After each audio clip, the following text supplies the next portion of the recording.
Hello student, एग्रीजोन के YouTube platform पर आपका स्वागत है।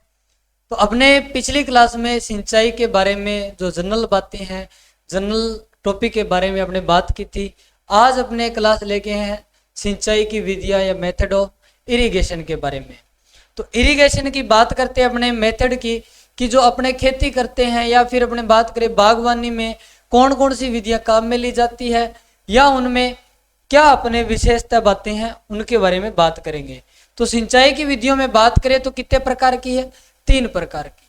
पहली बात करें सरफेस मेथड या सतह। सतह का अर्थ क्या हो गया? जो सतह के ऊपर जो सिंचाई जल दिया जाता है वो सतह सिंचाई विधि है या सरफेस मेथड है। बात करें अपने सब सरफेस या अधोपृष्ठीय।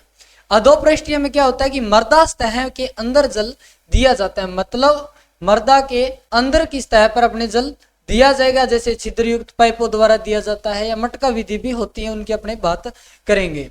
बात करते हैं अपने माइक्रो इरिगेशन। तो माइक्रो इरिगेशन में क्या होता है कि जिसमें माइक्रो मतलब सूक्ष्म, सूक्ष्म का मतलब कि एक तो अपने जल है वो कम उपयोग हो, व्यर्थ ज्यादा हो, एफिशिएंसी ज्यादा हो। ठीक है, अब उसमें व्यर्थ न हो और एफिशिएंसी ज्यादा हो, ऐसी मेथड कौन सी है? माइक्रो इरिगेशन है। बात करते हैं अपने सतही सिंचाई विधि में।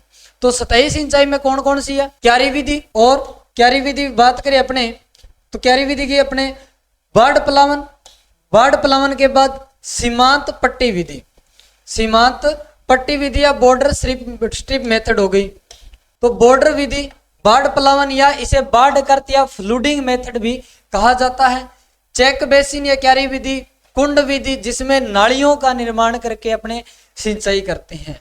कोरुगेशन, कोरुगेशन का अर्थ होता है जी कि छोटे कुंड होते हैं, उस विधि को क्या कहा जाता है? कोरुगेशन कहा जाता है। सर्ज विधि, सर्ज विधि को अपने ऑन ऑफ विधि भी कहा जाता है। क्या कहा जाता है? ऑन ऑफ विधि भी कहा जाता है। केबलिगेशन है वो क्या है? जो अपने बात करें ऑन ऑफ या सर्च मेथड है, उसी का एक प्रकार है। ये ऑटोमेटिक होती है, स्वचालित विधि होती है।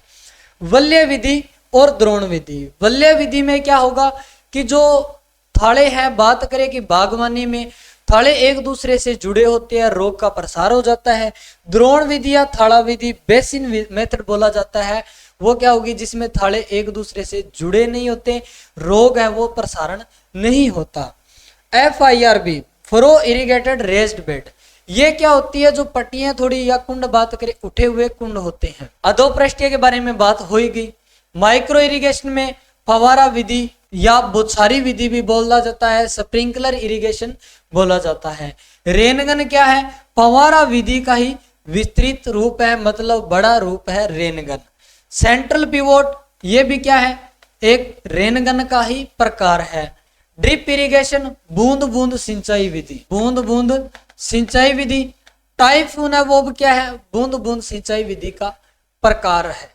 तो ये होगी अपने इनके प्रकार की बात। अब अपने चलिए एक एक की बात करते हैं, सभी विधियों की, इनमें क्या खास बात है। तो देखो, पहली है क्यारी विधि। क्यारी विधि में क्या होता है? जैसा अपने डायग्राम के अंदर दर्शाया बताया गया है कि जो अपना खेत है, खेत को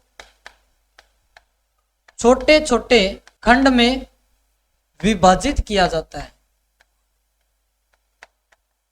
तो विभाजित किया जाता है या क्यारी बनाई जाती है छोटे छोटे खंड में, उन्हीं में क्यारी वाइज क्या किया जाता है? सिंचाई की जाती है। जैसे इस मेथड में अपने को डायग्राम में शो है कि हर आपको विभाजित किया हुआ दिखाई दे रहा है खेत को। तो ये छोटे छोटे खंड है वो क्या कहलाते हैं? क्यारी या चेक बेसिन कहलाते हैं। चेक बेसिन में अपने बात करें तो इसमें जो मृदा ढाल है वो कितनी रखी जाती है? लगभग 0.5 से 1 सेंटीमीटर रखी जाती है। क्यारी विधि है वो क्या है? इसमें बात करें कि भूमि व्यर्थ ज्यादा होती है, भूमि व्यर्थ ज्यादा होती है। भूमि व्यर्थ ज्यादा क्यों होती है? वेस्टेज क्यों होती है? क्योंकि इसमें अपने कुछ अपने मेड़ बनाते हैं, तो मेड़ से भी भूमि का जो रुकावट है वो होती है। दूसरी बात करें, इसमें जो सिंचाई जल पहुंचाने के लिए खाड़े का निर्माण, नाली का निर्माण किया जाता है खेत तक पहुंचाने के लिए, तो उसमें भी भूमि व्यर्थ होती है। बात करें क्यारी विधि, तो क्यारी विधि की किस में यूज की जाती है? एग्जाम्पल की बात करें तो गेहूं में यूज की जाती है जी, सरसों में यूज की जाती है, कपास में भी की जाती है। बात करें अपने अन्य जितनी भी सीरियल क्रॉप है लगभग यूज की जाती है, जई में यूज की जाती है, चारा वाली फसल हो गई। बात करें अपने दलहन में तो दलहन में भी यूज की जाती है क्यारी विधि। और सर्वाधिक लोकप्रिय या सबसे ज्यादा उपयोग की जाने वाली विधि, सबसे ज्यादा उपयोग की जाने वाली विधि है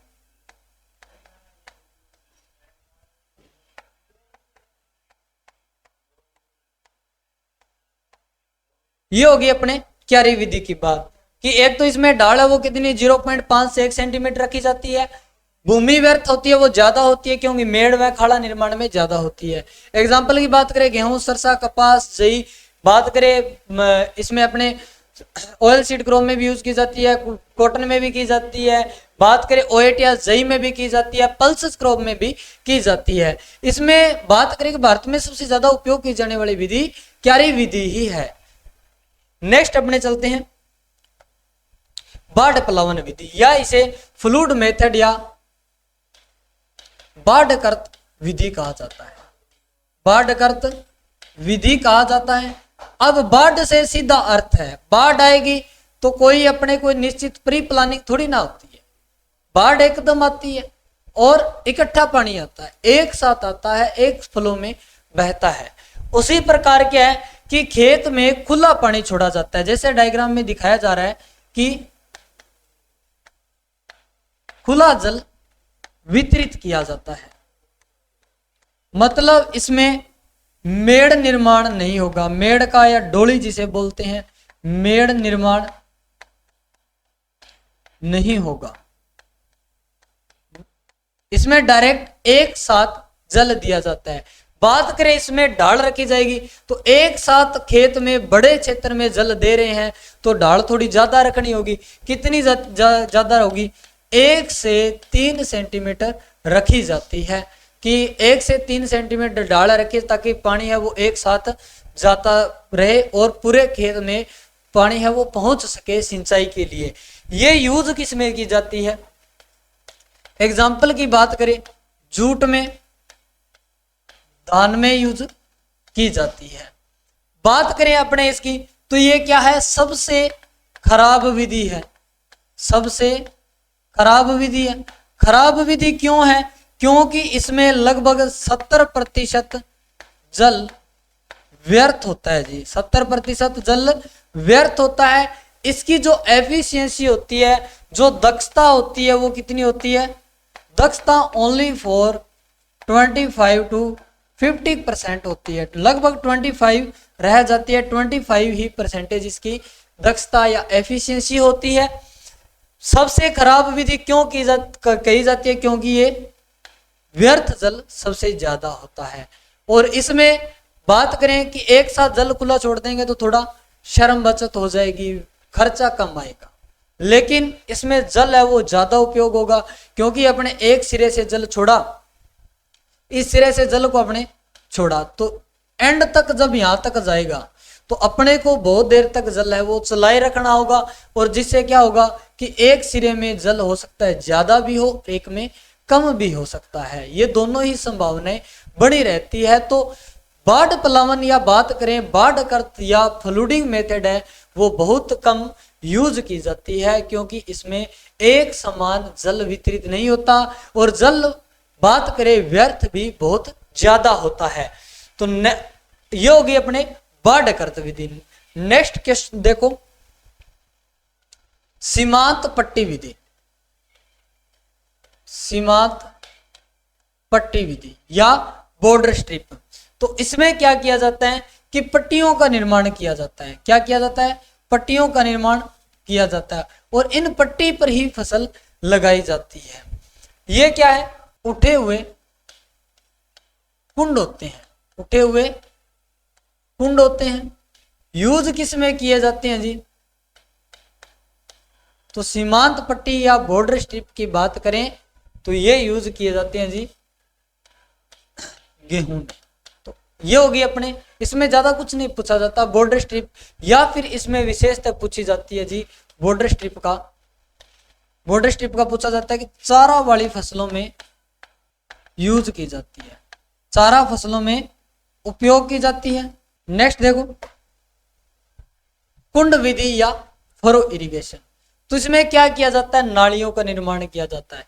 इस प्रकार नालियों का निर्माण किया जाता है और जो मेड़ बनती है उनमें सिंचाई की मेड़ बनती है उन पे फसल बुआई करेंगे और जो नाली है कुंड है उनमें सिंचाई करेंगे। तो इसमें क्या होता है, कौन सा एग्जाम्पल की बात करें तो कौन कौन सी फसलों में यूज की जाती है, गन्ने में, आलू में, या फिर बात करें जड़ वाली फसलें, जड़ वाली फसलों में यूज की जाती है। फॉर एग्जाम्पल मूली, गाजर, शलजम में उपयोग की जाती है। ये होती है कुंड विधि। बात करें कि कुंड विधि की बात करें अपने, तो कुंड विधि है वो ज्यादातर इतनी यूज नहीं की जाती। यूज ज्यादातर किस में की जाएगी, जड़ वाली फसलों में ही की जाती है, या फिर जो मेड़ वाले गन्ना और आलू है इसमें यूज की जाती है। और यदि बात करें कि जो कुंड का निर्माण किया जाता है वो किससे किया जाएगा, तो कुंड का निर्माण या नाली का निर्माण होगा वो किससे होगा, रिज मेकर से किया जाता है। किससे किया जाता है जी, रिज मेकर से किया जाता है। ये अपनी कुंड विधि। नेक्स्ट विधि देखो कोरुगेशन। कोरुगेशन क्या है, कुंड विधि का ही प्रकार है, कुंड विधि का प्रकार है। इसमें क्या होते हैं, छोटे कुंड होते हैं, छोटे कुंड होते हैं। तो ये यूज किस में की जाती है, ज्यादातर व्हीट में यूज की जाती है, गेहूं में यूज की जाती है ये विधि। बात करें सर्ज विधि, तो सर्ज विधि का डायग्राम दिया गया है अपने को। इसमें क्या है, इसे अपने ऑन ऑफ विधि भी कहा जाता है, ऑन ऑफ विधि भी कहा जाता है, ऑन ऑफ विधि भी कहा जाता है। क्यों कहा जाता है, क्योंकि इसमें अलग अलग पट्टी या क्यारी में जल छोड़ा जाता है। कैसे छोड़ा जाता है कि पहले क्या किया जाता है, जैसे अपने क्यारी बना ली ए बी सी, मान लो ए क्यारी के अंदर अपने 3 सेंटीमीटर जल दिया, बी में 3 सेंटीमीटर दे देंगे, सी में 3 सेंटीमीटर दे देंगे। तो 3 सेंटीमीटर जल है वो भर दिया, तो इनफिल्ट्रेशन और परकोलेशन प्रोसेस है वो हो जाएगी। अब इनफिल्ट्रेशन और परकोलेशन प्रोसेस हो जाएगी तो जल ज्यादा व्यर्थ नहीं हो रहा। उसके बाद में 5 से 10 मिनट अंतराल पर, 5 से 10 मिनट अंतराल पर जल दिया जाता है, मतलब दोबारा जल दिया जाता है। पहले 3 भरी, बाद में इसमें 2 या 3 और भर दो। तो इसमें क्या होगा, पहले से वो नमी युक्त है, नमी युक्त है तो जल क्या जाएगा, जल्दी से जाएगा, स्पीड से जाएगा। स्पीड से जाएगा तो अपने को जल की कम आवश्यकता और कम टाइम लगेगा, परकोलेशन क्रिया वो कम होगी। तो ये अपनी सर्ज विधि। नेक्स्ट बात करते हैं अपने केवलिगेशन। केवलिगेशन क्या है, स्वचालित विधि है। क्या है, स्वचालित विधि है। स्वचालित विधि की बात करें तो किसका प्रकार है, ये सर्ज विधि का ही है। इसमें क्या है कि अपने surge Vidhi on off method में तो ऑन ऑफ करनी पड़ती है, लेकिन स्वचालित या केवलिगेशन में क्या होता है कि ऑटोमेटिक ऑन या ऑफ हो जाती है। ये है अपने केवलिगेशन। नेक्स्ट विधि देखो वलय विधि। अब आपको स्टार्टिंग में बताया एक तो है जी वलय विधि, पहले आप डायग्राम देखो। वलय विधि में क्या है, एक थाड़ा दूसरे थाड़े से जोड़ा हुआ है।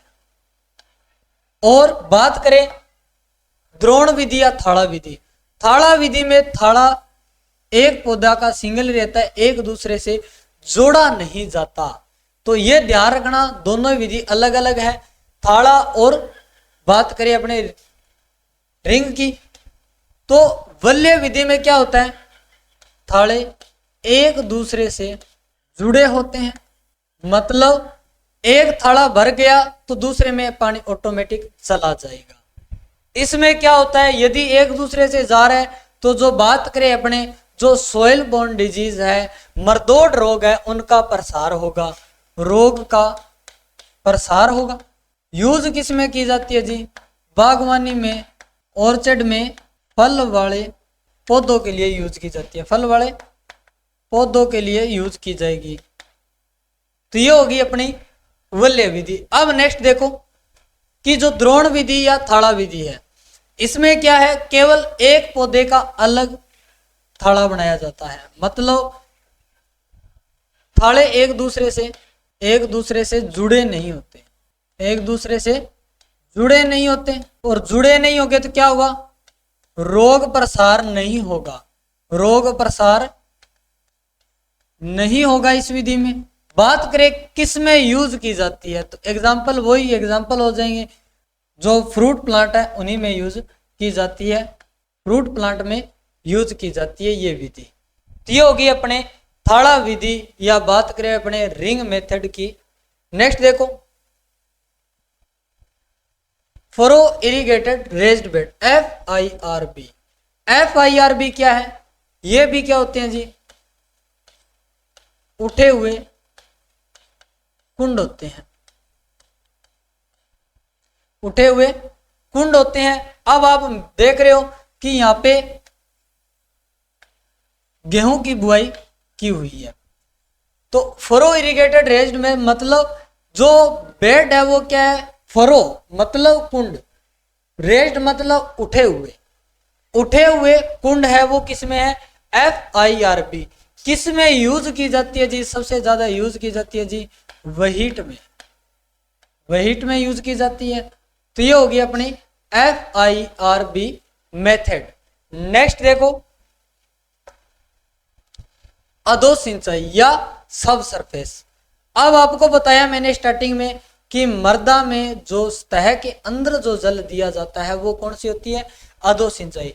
जैसा डायग्राम में दिखाया गया है कि जो अपनी सरफेस है, ये इस सरफेस में अंदर एक छिद्र युक्त पाइप लगाई हुई है, इस छिद्र युक्त पाइप से जल है वो रिस रिस कर जाएगा, ठीक है, रिस रिस कर जल जाएगा, जो क्या अधोपृष्ठीय है। इसमें इस प्रकार से पहले पाइपें हैं वो अंदर डाली जाती है। इसमें बात करें अधोपृष्ठीय में तो क्या होती है जी, छिद्र युक्त पाइपों का उपयोग किया जाता है, छिद्र युक्त पाइपों का उपयोग किया जाता है। बात करें कि एक मृदा के सतह से नीचे जल दिया जाता है, जल दिया जाता है, तो इस विधि में एक तो होगी छिद्रयुक्त पाइप, एक होती है जी मटका विधि भी होती है। कौन सी, मटका विधि। अब मटका विधि में क्या किया जाता है, तो देखो मटका विधि में क्या होगा कि एक घड़ा होगा जिसमें 4-5 छिद्र होंगे, उसे मृदा में दबा दिया जाता है, जल से भरा जाता है बाद में, तो उससे रिस रिस कर जल है वो पौधों को प्राप्त होता रहता है, वो होती है मटका विधि। वो भी किसी की है, सब सरफेस मेथड की है, अधो मृदा सिंचाई है या अपृष्ठीय अधोपृष्ठीय सिंचाई की विधि है। तो ये होगी अपनी सब सरफेस मेथड। नेक्स्ट देखो रेनगन विधि। रेनगन विधि क्या है, फंवारा विधि का ही एक प्रकार है। तो पहले देखो आप फंवारा विधि, फंवारा विधि की बात करें तो इसमें क्या होते हैं, वर्षा की बौछार के तरह सिंचाई होती है। तो फंवारा विधि का देखो ये हो गया अपना जल स्रोत, जल स्रोत में पंप लगा होता है जी, ये पंप जल को उठाता है और मेन पाइप से जल यहां तक आता है, इस मेन पाइप से सब पाइप में आता है और फंवारों में चला जाता है। इसमें जो ये उठे हुए जो पाइप है इसे क्या कहते हैं जी, राइजर, जो जल को छोड़ेगा, जो जल वितरित कर रहा है। ये यहाँ पे देखो जल को वितरित किया जा रहा है, ऊपर वाला भाग वो क्या होगा, नोजल होगा। और इसमें कंट्रोल वाल्व मतलब जो प्रेशर को कंट्रोल करेगा। और बात करें अपने कि प्रेशर को कंट्रोल करना भी इसमें मेन काम यही रहता है, इसे दाब विधि या दबाव विधि, प्रेशर मेथड भी कहा जाता है, माइक्रो इरिगेशन मेथड भी कहा जाता है, जिसमें क्या होता है कि जल बौछार के रूप में गिरता है। अब इसके बारे में अपने बात करें तो ये आई कहां से है, विकसित की गई है जी, विकसित की गई है यूएसए से। इनके फादर साहब कौन है, जोसेफ लेसर, जोसेफ लेसर है।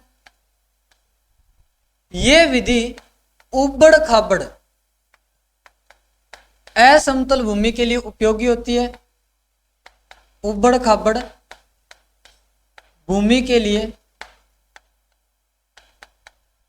उपयुक्त होती है। इस विधि का जो मृदा उपयुक्त है वो कौन सी है, रेतीली मृदा, रेतीली मृदा इसके लिए उपयुक्त है।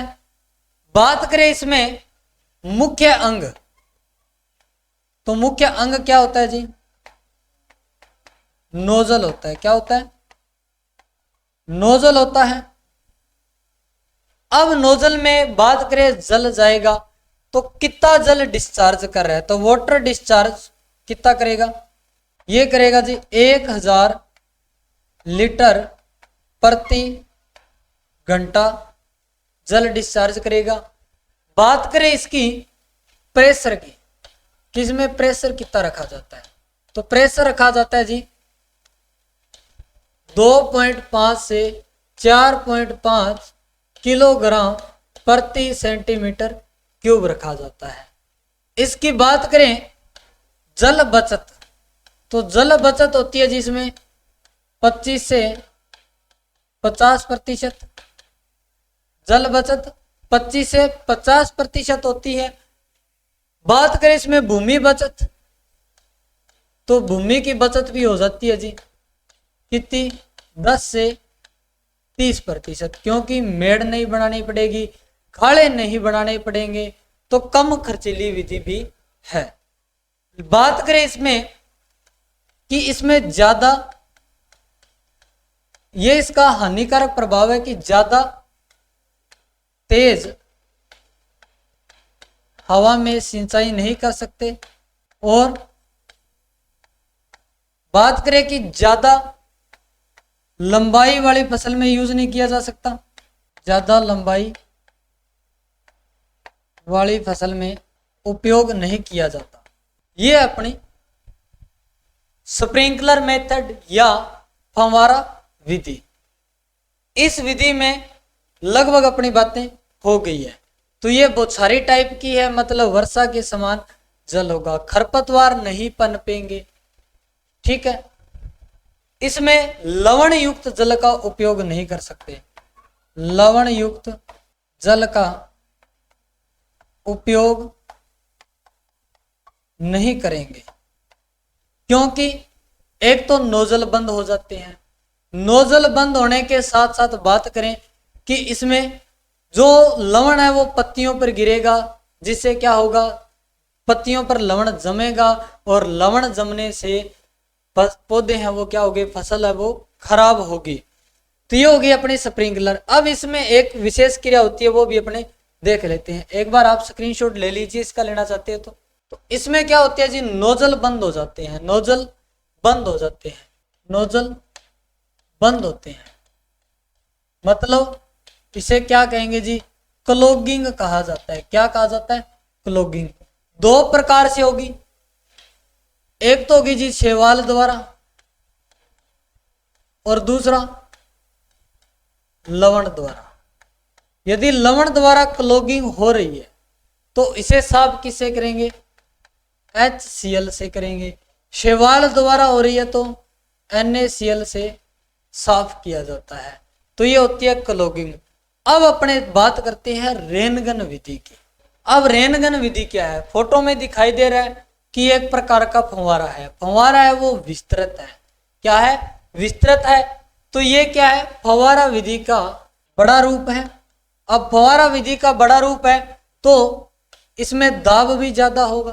दाब कितना हो जाएगा, 5 से 7 किलोग्राम प्रति सेंटीमीटर क्यूब हो जाएगा। यदि आपसे पूछ ले कि 1 एकड़ के लिए 1 एकड़ के लिए कितनी यूज करते रेनगन, तो 3 रेनगन का उपयोग करेंगे। 3 रेनगन का उपयोग करेंगे। तो यह एक प्रकार की क्या है, स्प्रिंकलर मेथड ही है। इसका बड़ा रूप जिसे नाम क्या दे दिया, रेनगन दे दिया। ये भी कहां से है, यूएसए से है। नेक्स्ट अपने देखो ड्रिप इरिगेशन। अब ड्रिप इरिगेशन की बात करें तो या टपकाव की बात करें या अपने बात करें कि बूंद बूंद विधि, बूंद बूंद विधि। तो बूंद बूंद विधि में क्या होता है जी, कि जल है वो बूंद बूंद करके गिरता है, जैसा अपने को डायग्राम में बताया गया है। यहाँ पे जल है वो बूंद बूंद करके गिरता हुआ दिखाई दे रहा है। दूसरा अपने बात करें इसकी पूरी प्रोसेस की, तो लगभग प्रोसेस है वो स्प्रिंकलर के समान ही रहती है। लेकिन यहाँ पे क्या है, राइजर नहीं होते, खड़े पाइप नहीं होते, और पानी छोड़ने वाला जो उपकरण होता है जो पानी छोड़ रहा है वो क्या होता है जी, इमीटर या ड्रिपर कहा जाता है। इमीटर या ड्रिपर कहा जाता है। इमीटर को ड्रिप इरिगेशन का हृदय भी कहा जाता है। तो ये हो गया अपना, इसके बारे में अब अपने बात कर लेते हैं टोटली। तो बात करें अपने ड्रिप इरिगेशन की, तो ये कहां से विकसित की गई है, विकसित की गई है जी इजराइल से। इजराइल से उपयोग की गई है। अब इजराइल में इसके फादर भी होंगे, तो फादर कौन है, सिमका बलास है, सिमका बलास है। उपयोग कहां किया जाता है, लवणीय भूमि में, लवणीय भूमि में उपयोग किया जाता है, ताकि जो लवण का और ज्यादा फैलाव न हो। लवणीय भूमि या लवणीय जल के लिए उपयोग करेंगे, ताकि जल है उसमें लवण ज्यादा है, ज्यादा अपने भूमि के अंदर लवण का विस्तृत रूप न ले। बात करें अपने इसमें वाटर डिस्चार्ज की, तो वाटर डिस्चार्ज होता है जी 4 से 5 लीटर प्रति घंटा, 4 से 5 लीटर प्रति घंटा ये जल छोड़ता है। बात करें इसमें मुख्य अंग, वो होगा जी इमीटर, जिसे क्या कहा जाता है, ड्रिप इरिगेशन का हृदय भी कहा जाता है। बात करें इसमें इमीटर भी बंद होते हैं, वही सेम प्रोसेस इमीटर की बंद होने की जो अपने नोजल में की थी। बात करें अपने इसमें प्रेशर या दबाव की, तो दबाव रखा जाता है जी 1.5 से 2.5 किलोग्राम सेंटीमीटर क्यूब प्रति सेंटीमीटर क्यूब एरिया में रखा जाता है। जल बचत की बात करें तो 50 से 70%। जल उपयोग दक्षता कितनी हो जाएगी, 80 से 90%। सबसे ज्यादा जल बचत इसी विधि में होती है। सबसे अच्छी और सबसे ज्यादा उपयोग दक्षता वाली विधि मानी जाती है। तो ये होगी अपनी स्प्रिंकलर ड्रिप इरिगेशन। तो ड्रिप इरिगेशन या बूंद बूंद या टपकाव विधि के बारे में अपने बातें हो गई। ये ज्यादातर उपयोग की जाती है जी बागवानी में, बागवानी में उपयोग की जाती है। ज्यादा सघन फसलों में उपयोग नहीं की जाती, सघन फसल में उपयोग नहीं की जा सकती। तो अब अपने बात होगी जी ड्रिप की। नेक्स्ट विधि पर अपने चलते हैं सेंट्रल पिवोट सिस्टम। अब सेंट्रल पिवोट सिस्टम है वो भी क्या है, एक फव्वारा विधि का ही प्रकार है, फव्वारा विधि का ही एक प्रकार है।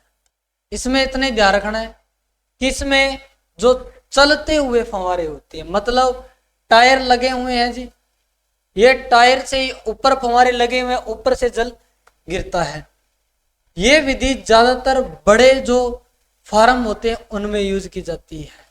अपने बात करें तो सूरतगढ़ फार्म जो एशिया का सबसे बड़ा कृषि फार्म है उसमें यूज की जाती है। गंगानगर साइड में ये उपयोग की जाती है। तो ज्यादा बात नहीं इसके बारे में, इतना ही है कि ये क्या है, चलता फिरता फंवारा है, सेंट्रल पिवोट सिस्टम के नाम से जाना जाता है। नेक्स्ट अपने बात करते हैं जी टाइफून विधि। टाइफून विधि क्या है, ये भी एक बूंद बूंद विधि का प्रकार है। ये उपयोग किसमें की जाती है जी, मुख्यतः यह गन्ने में उपयोग की जाती है। किसमें, गन्ने में उपयोग की जाती है। कहां पे, महाराष्ट्र में उपयोग की जाती है। तो ये होगी अपने सिंचाई की विधियां। तो सिंचाई की विधियां लगभग अपनी सारी टोटल बातें हैं उनमें कवर हो चुकी है। तो सभी स्टूडेंट बताना कि वीडियो कैसी रही, और सभी स्टूडेंट क्लास को शेयर भी करना। यदि आप पहली बार चैनल पर आ रहे हो तो क्लास को शेयर करने के साथ साथ चैनल को सब्सक्राइब भी करके जाना, ताकि जो आने वाली वीडियो है, आने वाले जो इन्फॉर्मेशन है अपने इंस्टीट्यूट से संबंधी वो आपको मिलती रहे, और आपको नई नई क्लास या जो टॉपिक है वो आपको मिलते रहेंगे। क्लास संबंधी सारे आप चैनल को जरूर सब्सक्राइब कर लीजिए, ताकि आपको एग्रीकल्चर से रिलेटेड जितने भी अपने सब्जेक्ट है उनकी क्लास है वो आपको मिल सके। तो धन्यवाद, बने रहिए आप एग्री जोन बीकानेर क्लासेस के साथ। Thank you.